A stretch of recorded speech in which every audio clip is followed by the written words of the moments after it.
Mga ka-DIY, welcome back. May bago po tayong battery. Ayan, nakita nyo ba si cute? Yung ating 10,000 mAh na prismatic. Ngayon, in-upload ko pala yun sa TikTok mga ka-DIY at saka sa short dito sa YouTube. Ngayon, may maliit pa na version nun. Yung 10,000 mAh, ito naman 5,000 mAh. Isang piraso ha. So, kailangan nyo ng 4. So, nabibili naman siya ng set. 4 pieces, 5,000 mAh, 400 pesos mga ka-DIY. So may kasama na yung bus bar at saka nut mga ka-DIY. So ngayon, ito lang, nilagyan ko lang ng tape para lang fix na siya at hindi gumalaw-galaw. So ayan siya. Ngayon, alam niyo ba yung sukat niya? Yung haba niya at saka lapad, saktong-sakto as motorcycle batteries. Kaso hindi kasya dun sa case sa bahay kasi sinubukan ko, medyo masikip eh. Kaya ang gagawin natin, gagawin ko tong motorcycle battery gamit itong cute na to na lithium iron phosphate na prismatic, kaso walang case mga ka-DIY. So yung mga kakailanganin natin, may ginawa naman na ako dating video sa paggawa ng motorcycle battery. Ang iibahin lang natin is itong ang mismong battery sa halip na yung cylindrical na lithium iron phosphate. Itong prismatic naman yung gamitin natin kasi ang cute, so subukan din natin. So kailangan natin yung BMS natin na ayan, high discharge current BMS. Nilagyan ko na siya ng isang wire ng negative para dun sa battery. At syempre, gagamit din ako ng super capacitor. At itong build na to mga ka-DIY, hindi pala ako gagamit ng active balancer kasi ubos na. Tsaka ayun, magkakabatch naman tong battery na to, mas preferred ko pa rin ang gumamit ng BMS at saka super capacitor. Base kasi sa click ko, mas mabilis kapag may super capacitor eh. Lumalabas kasi yung battery indicator niya, matagal mawala kapag walang super capacitor.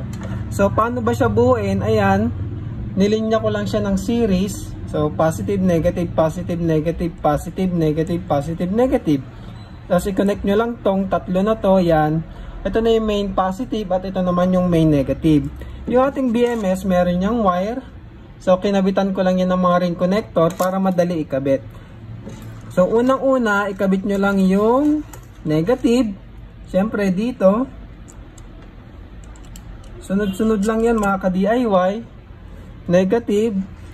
And then yung ating yellow. Ay, white pala, sorry. Sumunod lang, kasunod niya lang. And then sunod sa yellow ay blue. So ayan, ito naman. So mamaya hihigpitan ko naman tong mga nuts na to. So ingatan nyo lang na wag mag-short, ilayo nyo. Sunod naman ay yellow. So dito naman yan, kasi yan yung kasunod.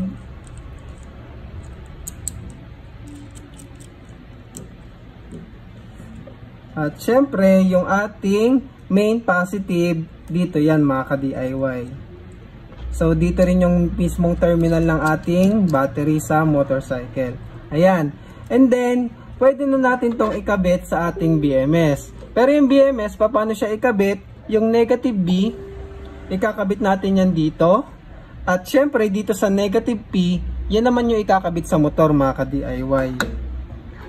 Gagamit lang ako ng separator kasi syempre baka ma-short yung mga battery dahil may mga open dyan. So discarte nyo na lang and then ilalagay ko dito itong ating negative B. Yan, dyan yan mga ka-DIY. Yung ating main negative.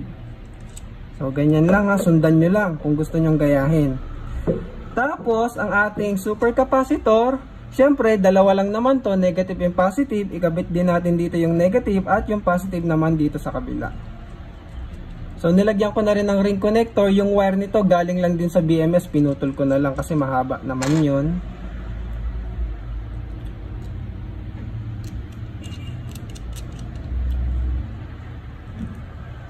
So, ayan.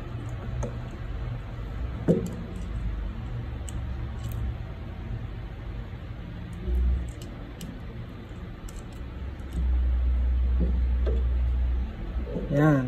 Tapos, pupwesto ko lang siya ilalagyan ko na lang din ng Kapton tape mga ka-DIY. So ayan na siya mga ka-DIY. So napwesto na natin yung BMS. May insulator dyan, yung cardboard, tapos kinapton tape ko na lang at yung ating super capacitor andito sa ibabaw. Sayang no kung kasya siya dun sa battery case, mas malinis sana tingnan, kaso hindi eh. Kaya ikakabit ko na muna siya ng ganito para masubukan natin mga ka-DIY.